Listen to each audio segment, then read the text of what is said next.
This is a high level of fearlessness. Imagine the people on the streets challenging soldiers in the north.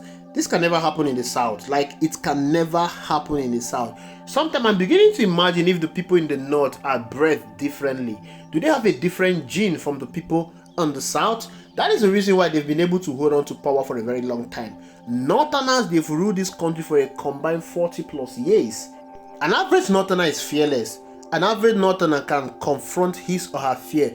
But down south here, we are very, very relaxed. Maybe it's because of the liberty we are enjoying, our level of education, our level of exposure, that is making us to be this relaxed. But down north there, these guys are fearless. Now look at this protest. This protest was propagated by mostly the people from the south. I did not say they planned the protest, but they gave the protest more exposure by retweeting it on Twitter and other social media platforms. But when the protest started, you notice that the people from the south, they did not come out en masse to protest. It was the people in the north that protested en masse.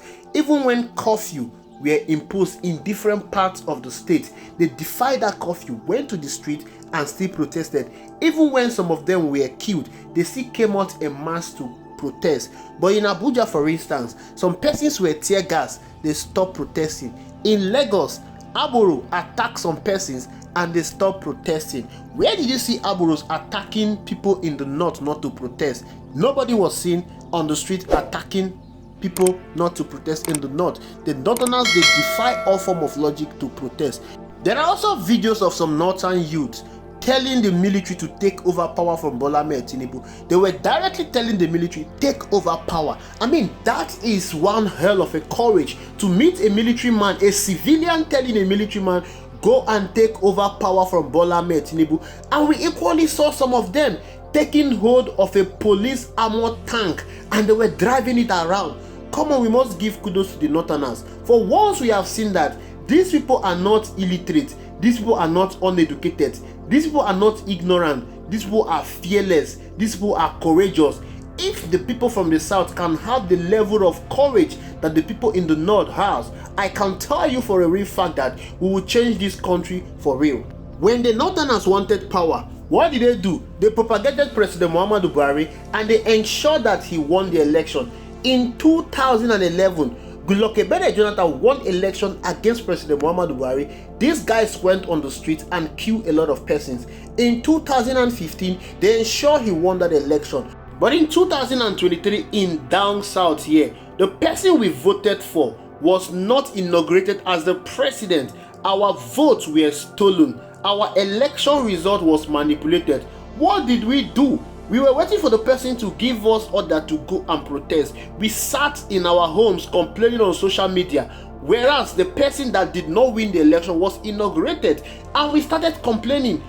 Take a moment and ask yourself a very important question.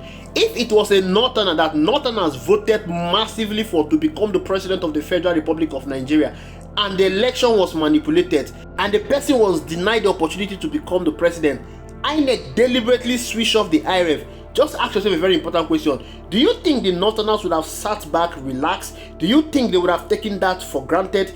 They would not have done that. They would have gone to the streets, protested, and ensured that justice is done. Let me give you an instance of what happened. In Kano State, Kano residents voted massively for the NMPP candidate, and he was announced the winner. But APC wanted to take over power in Kano via the court.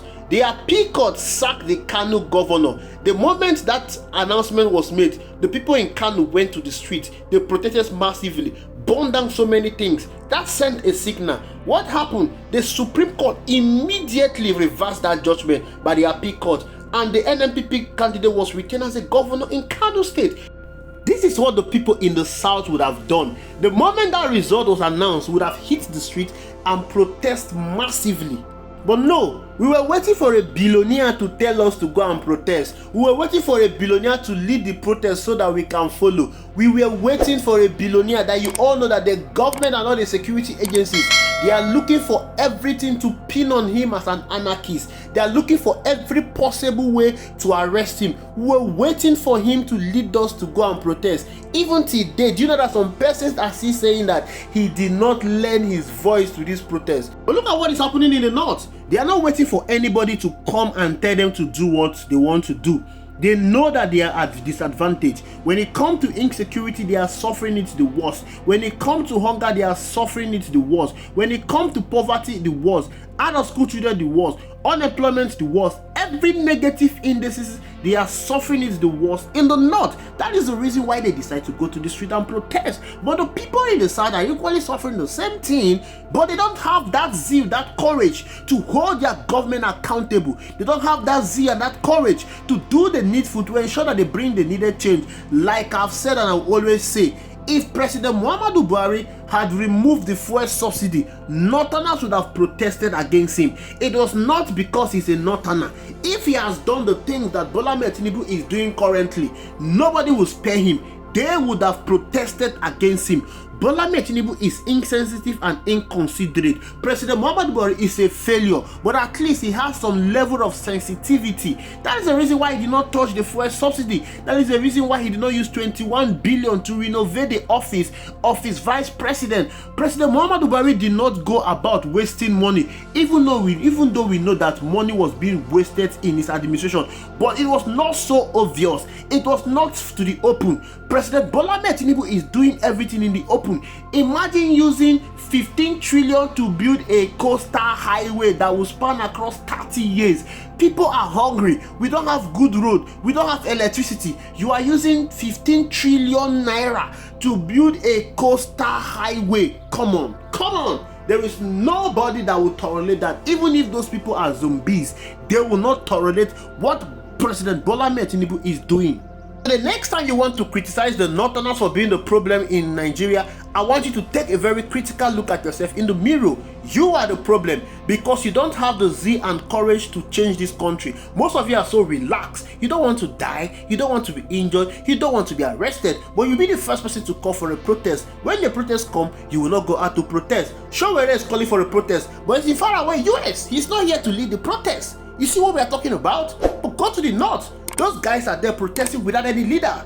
They are protesting because they need a change. They want to change their future. They cannot tolerate what you guys are tolerating in the south. So cut them some slack and give them kudos for doing what you are unable to do. Thank you for watching. I will see you in the next video.